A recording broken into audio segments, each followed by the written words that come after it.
Hello friends, കുറെ നാളുകൾക്ക് ശേഷമാണ് ഞാൻ പുതിയൊരു വീഡിയോയുമായിട്ട് നിങ്ങളുടെ അടുക്കിലേക്ക് വരിക.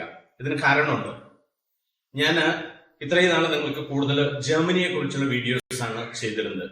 ജർമ്മനിയിലെ different programs, different types of programs, different opportunities available, അല്ലെങ്കിൽ ഓരോ രാജ്യങ്ങൾ നമ്മൾ തിരഞ്ഞെടുക്കുമ്പോൾ എങ്ങനെയൊക്കെ അയക്കണമെന്നതിനെ കുറിച്ചൊക്കെ ഞാൻ നിങ്ങളോട് പറഞ്ഞിരുന്നത്.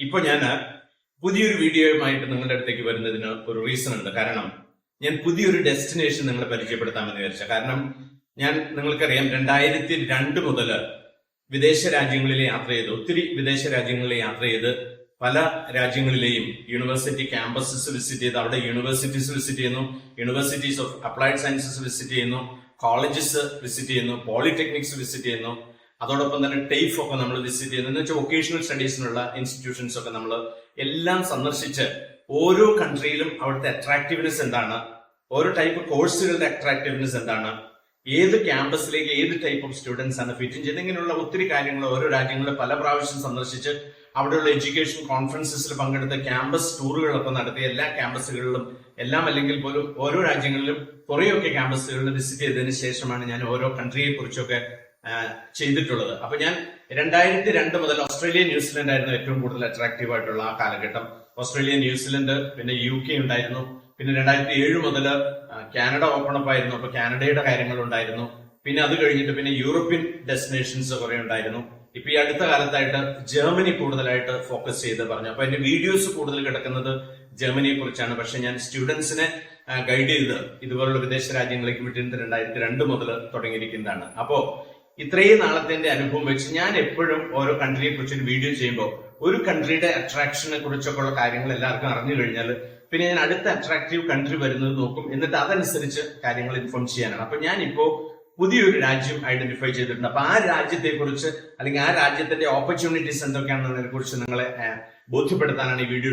ഇത് എന്റെ ആദ്യത്തെ വീഡിയോ ആണ്. ഇനിയും ഒന്നിനു പുറകെ ഒന്നായിട്ട് പല വീഡിയോകളും ഈ രാജ്യത്തെ കുറിച്ച് ഉണ്ടാകും. അപ്പോ നിങ്ങൾ എന്റെ ചാനൽ സബ്സ്ക്രൈബ് ചെയ്യാത്തവരുണ്ടെങ്കിൽ സബ്സ്ക്രൈബ് ചെയ്യുക, എന്നിട്ട് ബെൽ ബട്ടൺ അമർത്തുക. കാരണം ഇനിയുള്ള എന്റെ എല്ലാ വീഡിയോസിനെ കുറിച്ചുള്ള അപ്ഡേറ്റ്സ് നിങ്ങൾക്ക് കിട്ടിക്കൊണ്ടിരിക്കും. കൂടാതെ ഈ വീഡിയോ ഇഷ്ടപ്പെട്ടാൽ ലൈക്ക് ചെയ്യുക, കമന്റ് ബോക്സിൽ കമന്റ് ചെയ്യുക. കാരണം പുതിയ പുതിയ ടൈപ്പ് വീഡിയോസ് ഇടണമെങ്കിൽ എനിക്ക് നിങ്ങൾ കമന്റ് ബോക്സിൽ ഇടുന്ന ആ നിങ്ങളുടെ കമന്റ്സ് ഒക്കെ മനസ്സിലാക്കിയിട്ട് അതനുസരിച്ച് എനിക്ക് ചെയ്യാനായിട്ട് സാധിക്കും. പിന്നെ നിങ്ങൾക്ക് എന്നെ കോൺടാക്ട് ചെയ്യണമെങ്കിൽ ഞാൻ എന്റെ കോൺടാക്ട് ഇമെയിൽ ഐഡി നിങ്ങൾക്ക് തരുന്നതായിരിക്കും. എന്തായാലും ഇന്ന് ഞാൻ നിങ്ങളെ പരിചയപ്പെടുത്താൻ പോകുന്ന പുതിയ ഡെസ്റ്റിനേഷൻ എന്ന് പറയുന്നത് ഓസ്ട്രിയ ആണ്. നമ്മൾ ഓസ്ട്രേലിയ നമ്മൾ ചെയ്തിട്ടുണ്ടെങ്കിലും, അതിൽ ന്യൂസിലൻഡ് ചെയ്തിട്ടുണ്ടെങ്കിലും, കാനഡ, ജർമ്മനി ഉണ്ടെങ്കിലും, ജർമ്മനിയോട് അടുത്ത് കിടക്കുന്ന ഒരു രാജ്യമാണ് ഓസ്ട്രിയ. ഞാൻ എന്റെ മുന്നുള്ള വീഡിയോകളിൽ നിങ്ങൾ ശ്രദ്ധിച്ചാൽ ഞാൻ ഒരു രാജ്യം തിരഞ്ഞെടുക്കുമ്പോൾ നമ്മൾ എന്തൊക്കെയാണ് ശ്രദ്ധിക്കേണ്ടതെന്ന് ഞാൻ അതിൽ പറഞ്ഞിട്ടുണ്ട്. കാരണം നമ്മളൊരു രാജ്യം തിരഞ്ഞെടുക്കുമ്പോൾ ഏറ്റവും ആദ്യം നമ്മൾ ശ്രദ്ധിക്കേണ്ടത് ആ രാജ്യം ഇപ്പോ, അതായത് ഏതെങ്കിലും ഒരു വിദ്യാർത്ഥി ആ രാജ്യത്തിലേക്ക് ഇപ്പൊ പോകാൻ ആഗ്രഹിച്ച ഈ കാലഘട്ടത്തിൽ അത് അട്രാക്റ്റീവ് ആണോ. മേ ബി കുറച്ച് വർഷങ്ങൾ മുമ്പ് ആ കൺട്രി അട്രാക്റ്റീവ് ആയിരുന്നിരിക്കും, പക്ഷെ ഇപ്പോൾ അട്രാക്റ്റീവ് ആണോ എന്നുള്ളതാണ്. അതുകൊണ്ടാണ് എന്റെ വീഡിയോസ് ഒക്കെ ഞാൻ ഓരോ സമയത്തും ഏറ്റവും അട്രാക്റ്റീവ് ആയിട്ടുള്ള രാജ്യത്തെ കുറിച്ചുള്ള വീഡിയോ നമ്മൾ ഇടുന്നത്. അപ്പൊ ഇപ്പൊ ഓസ്ട്രിയയെ കുറിച്ച് ഞാൻ ഇടാനുള്ള ഒരു കാരണം, നമ്മൾ സെയിൽസ് ആൻഡ് മാർക്കറ്റിംഗ് അല്ലെങ്കിൽ മാനേജ്മെന്റ് പഠിക്കുന്നവർക്ക് അറിയാം, ഏർലി മൂവർ അഡ്വാൻറ്റേജ് എന്ന് പറയും. അതായത് നമ്മളൊരു രാജ്യത്തേക്ക് പോകാൻ ആരംഭിക്കുമ്പോൾ നമുക്കുള്ളൂ ഏർലി എൻട്രന്റിന്റെ അഡ്വാൻറ്റേജ് ഉണ്ടാകണം. നമ്മൾ ഏറ്റവും ആദ്യം പോകുന്ന കൂട്ടത്തിലായ ഒരു ഗുണമുള്ളത് നമുക്ക് കൂടുതൽ ഓപ്പർച്യൂണിറ്റീസ് ഉണ്ടാകും, നമുക്ക് പെട്ടെന്ന് സെറ്റിൽമെന്റ് ഓപ്പർച്യൂണിറ്റീസ് ഉണ്ടാകും. അത് കുറെ വർഷങ്ങൾ പോയി കഴിഞ്ഞിട്ട് പിന്നെ നമ്മൾ പോകുമ്പോൾ ഓപ്പർച്യൂണിറ്റീസ് കുറയും, അട്രാക്റ്റീവ്നെസ് കുറയും. അപ്പൊ അതുകൊണ്ട് ഓസ്ട്രിയ എന്ന് പറയുന്ന രാജ്യത്തെ കുറിച്ച് ഒത്തിരി ആളുകൾക്ക് അറിയത്തില്ല, ഒത്തിരി പേര് അങ്ങോട്ട് പോയിട്ടില്ല. അപ്പോ ഇന്ന് മുതലുള്ള എന്റെ കുറെ വീഡിയോസ് ഒക്കെ ഓസ്ട്രിയയെ കുറിച്ചുള്ളതായിരിക്കും. അപ്പൊ ഓസ്ട്രിയ നമ്മൾ എടുത്തു കഴിഞ്ഞാൽ ഓസ്ട്രിയ ജർമ്മനിയോട് ചേർന്ന് കിടക്കുന്ന ഒരു രാജ്യമാണ്. അവിടുത്തെ ലാംഗ്വേജ് എന്ന് പറഞ്ഞാൽ ജർമ്മൻ ആണ്. അപ്പൊ നമുക്ക് ജർമ്മനിയില്, ഓസ്ട്രിയയില്, സ്വിറ്റ്സർലൻഡിലൊക്കെ നമുക്ക് ഈ ജർമ്മൻ ലാംഗ്വേജ് ഉപയോഗിക്കാനായിട്ട് സാധിക്കും. അപ്പൊ ഓസ്ട്രിയ നമ്മൾ ചെയ്യുമ്പോൾ ഇന്ന് എന്റെ ടോപ്പിക് എന്ന് പറയുന്നത് തന്നെ മാസ്റ്റർ സ്റ്റഡീസ് ഇൻ ഓസ്ട്രിയ എന്നുള്ളതാണ്. ഇത് കഴിഞ്ഞാൽ ഞാൻ ബാച്ചിലർ സ്റ്റഡീസിനുണ്ടാകും, മറ്റു ഡിഫറെന്റ് ഓപ്പർച്യൂണിറ്റീസിനെ കുറിച്ചുണ്ടാകും, മറ്റു പല സ്റ്റഡീസിനെ കുറിച്ചുള്ളതൊക്കെ ഞാൻ നിങ്ങൾക്ക് വീഡിയോ ചെയ്യുന്നതായിരിക്കും. അപ്പൊ ഇന്നത്തേത് മാസ്റ്റർ സ്റ്റഡീസിനെ കുറിച്ച് മാത്രം ഉള്ള ഒരു വീഡിയോ ആയിരിക്കുള്ളൂ. ഓസ്ട്രിയയെ കുറിച്ച് നമ്മൾ ചിന്തിക്കുകയാണെങ്കിൽ ഓസ്ട്രിയയിൽ 22 യൂണിവേഴ്സിറ്റീസ് ഉണ്ട്, 21 യൂണിവേഴ്സിറ്റീസ് ഓഫ് അപ്ലൈഡ് സയൻസസ് ഉണ്ട്. നമ്മൾ ഓസ്ട്രിയ നോക്കിക്കഴിഞ്ഞാൽ നമുക്കറിയാം അവിടെ നമുക്ക് 3 തരം ഇൻസ്റ്റിറ്റ്യൂഷൻസ് ഉണ്ട്. 3 തരം എന്ന് പറഞ്ഞാൽ പബ്ലിക് യൂണിവേഴ്സിറ്റീസ് ഉണ്ട്, public universities of applied sciences ഉണ്ട്, പിന്നെ പ്രൈവറ്റ് യൂണിവേഴ്സിറ്റീസ് ഉണ്ട്. അപ്പൊ നമുക്ക് ഈ പബ്ലിക് യൂണിവേഴ്സിറ്റീസിൽ, അത് യൂണിവേഴ്സിറ്റി ആയാലും യൂണിവേഴ്സിറ്റീസ് ഓഫ് അപ്ലൈഡ് സയൻസസ് ആയാലും ജർമ്മനിയിലേതുപോലെ തന്നെ നമുക്ക് ഫീസ് ഇല്ല എന്ന് വേണമെങ്കിൽ പറയാം. അതായത് സാധാരണ ഉള്ളത് ഇപ്പൊ ജർമ്മനിയിലൊക്കെ പോയിട്ടുള്ളവർക്കറിയാം. ജർമ്മനിയിൽ ഞാൻ ജർമ്മനിയെ കുറിച്ച് ചെയ്തിട്ടുള്ളതുകൊണ്ട് നിങ്ങളെ ഞാനൊന്ന് കമ്പയർ ചെയ്ത് പറഞ്ഞു കഴിഞ്ഞാൽ, ജർമ്മനിയിൽ സാധാരണ നമുക്കൊരു സെമസ്റ്റർ കോൺട്രിബ്യൂഷൻ ഉണ്ട്. ഈ സെമസ്റ്റർ കോൺട്രിബ്യൂഷന് എക്വിവലന്റ് ആയിട്ടുള്ള ഒരു കോൺട്രിബ്യൂഷൻ മാത്രമേ നമുക്ക് ഓസ്ട്രേലിയയിലും കൊടുക്കേണ്ടുള്ളൂ. ഇപ്പൊ നമ്മളൊരു യൂണിവേഴ്സിറ്റി ഓഫ് അപ്ലൈഡ് സയൻസസിലാണ് നമുക്ക് അഡ്മിഷൻ കിട്ടിയിരിക്കുന്നതെങ്കിൽ നമുക്കൊരു ഏകദേശം 350 യൂറോയോളമാണ് ഒരു സെമസ്റ്റർ വരിക. ഒരു യൂണിവേഴ്സിറ്റിയിലാണ് നമുക്ക് അഡ്മിഷൻ കിട്ടിയിരിക്കുന്നതെങ്കിൽ നമുക്കൊരു ഏകദേശം 750 യൂറോയോളമാണ് നമുക്ക് അതിന് വരിക. അപ്പൊ അതുകൊണ്ട് പൊതുവെ നമ്മൾ പറഞ്ഞു കഴിഞ്ഞാൽ വലിയ ഫീസിൽ, നമ്മുടെ നാട്ടിൽ അതിനേക്കാൾ കൂടുതൽ കൊടുത്തു വേണം നമ്മൾ പഠിക്കാനായിട്ട്. അപ്പോൾ ജർമ്മനിയിൽ പഠിക്കുന്ന പോലെ തന്നെ പബ്ലിക് ഇൻസ്റ്റിറ്റ്യൂഷൻസിൽ നമുക്ക് കാര്യമായ ഫീസ് ഇല്ലാതെ തന്നെ പഠിക്കാനുള്ള സൗകര്യമുണ്ട്. പിന്നെ മാസ്റ്റർ സ്റ്റഡി ആയതുകൊണ്ട് നമ്മൾ അറിഞ്ഞിരിക്കേണ്ട ഒരു കാര്യം, എപ്പോഴും 2 വർഷത്തേതായിരിക്കും മാസ്റ്റർ സ്റ്റഡീസ്. അവിടെ ഒരു വർഷത്തെ മാസ്റ്റർ സ്റ്റഡി അല്ല, എപ്പോഴും 2 വർഷത്തെ മാസ്റ്റർ സ്റ്റഡീസ് ആയിരിക്കും ഉണ്ടായിരിക്കുക. അപ്പൊ ആ 2 വർഷത്തെ മാസ്റ്റർ സ്റ്റഡീസിനായിരിക്കും എപ്പോഴും നമ്മൾ പോകുക. അപ്പൊ ഇതിന്റെ ഒരു അഡ്വാൻറ്റേജ് എന്ന് പറഞ്ഞാൽ, ചിലപ്പോൾ ചിലരൊക്കെയെങ്കിലും ജർമ്മനിക്ക് അപേക്ഷിച്ചിട്ട് കിട്ടാത്തവരുണ്ടെങ്കിലും ഒക്കെ അവർക്ക് ഓസ്ട്രിയ എന്ന് പറയുന്നത് ഒരു വലിയ ഓപ്പർച്യൂണിറ്റി കൊടുക്കുന്നുണ്ട്. കിട്ടാനുള്ള സാധ്യതകൾ കുറെ കൂടുതലുണ്ട്.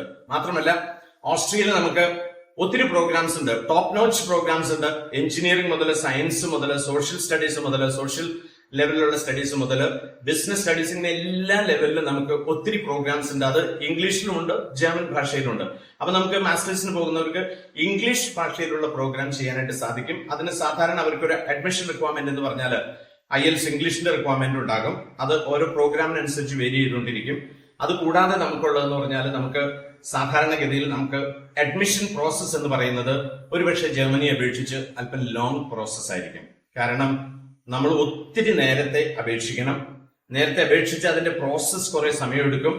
അതിന്റെ ഒന്ന് കഴിഞ്ഞ് ഒന്ന് എന്നുള്ള രീതിയിലൊക്കെ ഒത്തിരി ഒരു ലാബറിന്തൈൻ പ്രോസസ് എന്ന് വേണമെങ്കിൽ നമുക്ക് തോന്നാം. പക്ഷെ ഒരു ലോങ് പ്രോസസ് ആണ് ഇതിന് എടുക്കുന്നത്. അപ്പോൾ ഓരോരോ കാര്യങ്ങൾ, ഈവൻ ഡോക്യുമെന്റേഷന്റെ കാര്യത്തിൽ പോലും ഒത്തിരി ശ്രദ്ധിക്കേണ്ട കാര്യങ്ങളുണ്ട്. അപ്പൊ അതുകൊണ്ട് അഡ്മിഷൻ പ്രോസസ് കുറെ സമയം എടുക്കും. വിസയുടെ കാര്യങ്ങളാണെങ്കിലും, വിസ, റെസിഡൻസ് പെർമിറ്റ് മുതലായതൊക്കെ ആണെങ്കിലും അതിനും കുറച്ച് സമയം എടുക്കുന്നതാണ്. അപ്പോൾ ഇത് രണ്ടും വെച്ച് നമ്മൾ നോക്കുമ്പോൾ കുറച്ച് ലോങ് പീരീഡ് ഓഫ് ടൈം നമ്മൾ ഇതിന്റെ അഡ്മിഷൻ പ്രോസസ്സിനും വിസ കാര്യങ്ങൾക്ക് എടുക്കും. അതുകൊണ്ട് കുറച്ച് നേരത്തെ അപേക്ഷിക്കേണ്ടി വരും എന്നുള്ളതാണ് ഇതിലുള്ള ഏറ്റവും പ്രധാനപ്പെട്ട കാര്യം. പക്ഷെ നമുക്ക് ഇംഗ്ലീഷ് പ്രോഗ്രാമിന് പോകാനായിട്ട് സാധിക്കും, ഇംഗ്ലീഷിൽ പഠിക്കാൻ സാധിക്കും. പക്ഷേ പാർട്ട് ടൈം ജോബിന്റെ ഒരു കാര്യത്തിൽ നമ്മളൊക്കെ ശ്രദ്ധിക്കേണ്ടത്, പാർട്ട് ടൈം ജോബ് അവിടെ എന്ന് പറഞ്ഞാൽ നമുക്ക് 20 hours per week ആണ്. അപ്പൊ ഈ 20 hours per week ജോലി കിട്ടുക എന്ന് പറഞ്ഞാലും എല്ലാവരും വന്നിരിക്കേണ്ടത്, പലരും ചിലപ്പോൾ ഏജൻസീസ് ഒക്കെ ഒരുപക്ഷെ നിങ്ങളോട് പറയും അവിടെ ചെന്നാൽ പിന്നെ പാർട്ട് ടൈം ജോബ് കിട്ടും, അപ്പൊ പിന്നെ നിങ്ങൾക്ക് സുഖമായിട്ട് മാനേജ് ചെയ്യാം. പക്ഷെ കെയർഫുൾ ആയിരിക്കുക. കാരണം ഓസ്ട്രിയയിൽ ഒരു കാര്യം എന്ന് പറഞ്ഞാൽ, ജർമ്മൻ അറിഞ്ഞില്ലെങ്കിൽ പാർട്ട് ടൈം ജോബ് കിട്ടുക വളരെ ബുദ്ധിമുട്ടാണ്. വളരെ ചുരുക്കം ചില ഡെലിവറി ജോബ്സ് ഒക്കെയാണ് നമുക്ക് അല്ലാതെ ജർമ്മൻ അറിയാതെ തന്നെ നമുക്ക് കിട്ടണമെങ്കിൽ ഉള്ളത്. അല്ലെങ്കിൽ വല്ല ന്യൂസ് പേപ്പർ ഡെലിവറി അല്ലെങ്കിൽ ആമസോൺ ഡെലിവറി ഇങ്ങനെയുള്ള കാര്യങ്ങൾക്കായിരിക്കും. അല്ലെങ്കിൽ നമുക്ക് സാധാരണഗതിയിൽ ജർമ്മൻ്റെ ഒരു ലെവൽ. അപ്പൊ ഞാൻ പറയും, ഒരു ഇംഗ്ലീഷ് പ്രോഗ്രാമിന് പോകുന്ന ഒരാളാണെങ്കിൽ ഒരു പാർട്ട് ടൈം ജോബ് കിട്ടാൻ ഒരു B1 ലെവൽ വരെ ഇവിടെ നിന്ന് ജർമ്മൻ പഠിച്ചു പോവുകയാണെങ്കിൽ ഒരു പാർട്ട് ടൈം ജോബ് കിട്ടുക ഈസി ആയിരിക്കും. അല്ലെങ്കിൽ ഏജൻസ് മറ്റുള്ളവരും പറയും പാർട്ട് ടൈം ജോബ് ഉണ്ട്, ധൈര്യമായിട്ട് പൊക്കോ എന്നൊക്കെ പറഞ്ഞാൽ അത് അതേപടി നിങ്ങൾ എടുക്കരുത്. പക്ഷേ പാർട്ട് ടൈം ജോബ്സ് അവൈലബിൾ ആണ്, ലാംഗ്വേജ് ഉണ്ടായിരിക്കുക എന്നുള്ളതാണ്. അതേക്കാൾ ഒക്കെ ഉപരി നമുക്കുള്ള ഏറ്റവും വലിയ അഡ്വാൻറ്റേജ് എന്ന് പറഞ്ഞു കഴിഞ്ഞാൽ, നമുക്ക് ഫീസ് ഇല്ലാതെ പഠിക്കാം, നല്ല പ്രോഗ്രാംസ് പഠിക്കാം, ഇംഗ്ലീഷ് പ്രോഗ്രാംസ് ഉണ്ട്. പിന്നെ ഈ കൺട്രിയിൽ നമുക്കൊരു ഏർലി മൂവർ അഡ്വാൻറ്റേജ് ഉണ്ട്. എന്ന് വെച്ചാൽ ഒത്തിരി പേര് പോയിട്ടില്ലാത്ത ഒരു രാജ്യമാണ്. അപ്പൊ നമുക്ക് പോയി ആ ഒരു ഏർലി മൂവർ അഡ്വാൻറ്റേജ് എടുത്തിട്ട് ഓപ്പർച്യൂണിറ്റീസ് എക്സ്പ്ലോർ ചെയ്യാൻ സാധിക്കും, പഠിക്കാൻ സാധിക്കും, നന്നായിട്ട് പഠിക്കാം, നല്ല രീതിയിൽ ചെയ്യാം. പിന്നെ ബ്യൂട്ടിഫുൾ കൺട്രിയാണ്, ക്രൈം റേറ്റ്സ് ഒക്കെ വളരെ കുറവുള്ള ഒരു രാജ്യമാണ്. അപ്പൊ നമുക്ക് ആ രീതിയിൽ അങ്ങനെയുള്ള കാര്യങ്ങൾ ചെയ്യാനായിട്ട് സാധിക്കും. പിന്നെ ഓസ്ട്രിയയിൽ നമ്മൾ ഇൻടേക്സ് എടുത്തു കഴിഞ്ഞാൽ സെപ്റ്റംബറിൽ ഒരു ഇൻടേക്ക് ഉണ്ട്, മാർച്ചിലുണ്ട്. പക്ഷെ ഏറ്റവും കൂടുതൽ പ്രോഗ്രാംസ് അവൈലബിൾ ആയിട്ടുള്ളത് സെപ്റ്റംബർ ഇൻടേക്കിനാണ്.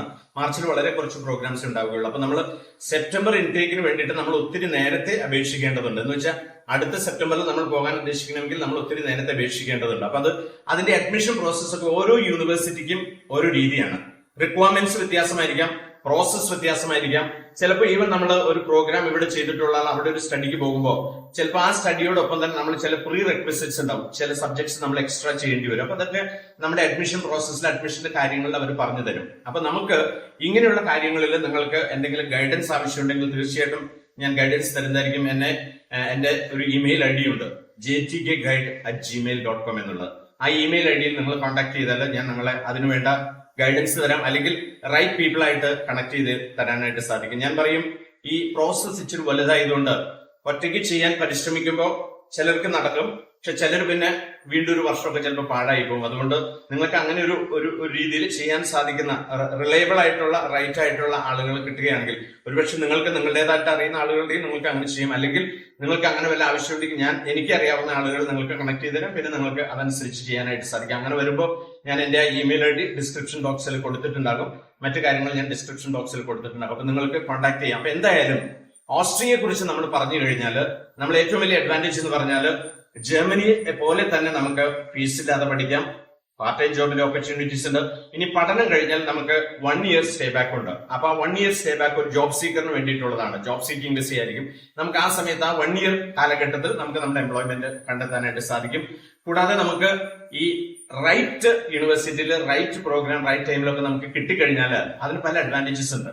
ഈവൻ ഫണ്ടിന്റെ കാര്യത്തിലാണെങ്കിൽ നമുക്ക് ബ്ലോക്ക് അക്കൗണ്ട് ആയിട്ട് ഇടേണ്ട ആവശ്യമില്ല. നമുക്ക് ഫണ്ട് കാണിച്ചാൽ മതി. അപ്പോ അങ്ങനെയുള്ള ചില അഡ്വാൻറ്റേജസും ഓസ്ട്രിയയെ കുറിച്ചുണ്ട്. അപ്പൊ നമുക്കിത് ഓരോ തരത്തിനും ഓരോ രീതിയിലൊക്കെ കുറച്ച് വ്യത്യാസങ്ങളൊക്കെ ഉണ്ടെങ്കിൽ പോലും ബ്ലോക്ക് അക്കൗണ്ട് നമുക്ക് കാണിക്കേണ്ട ആവശ്യമില്ല.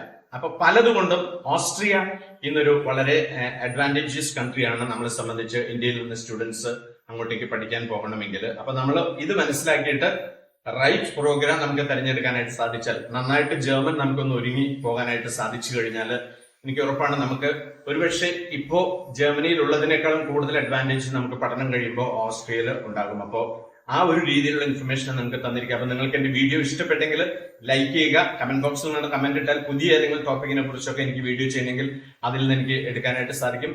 പിന്നെ നിങ്ങൾക്ക് എന്റെ ഇമെയിൽ വഴി കോൺടാക്ട് ചെയ്യാം.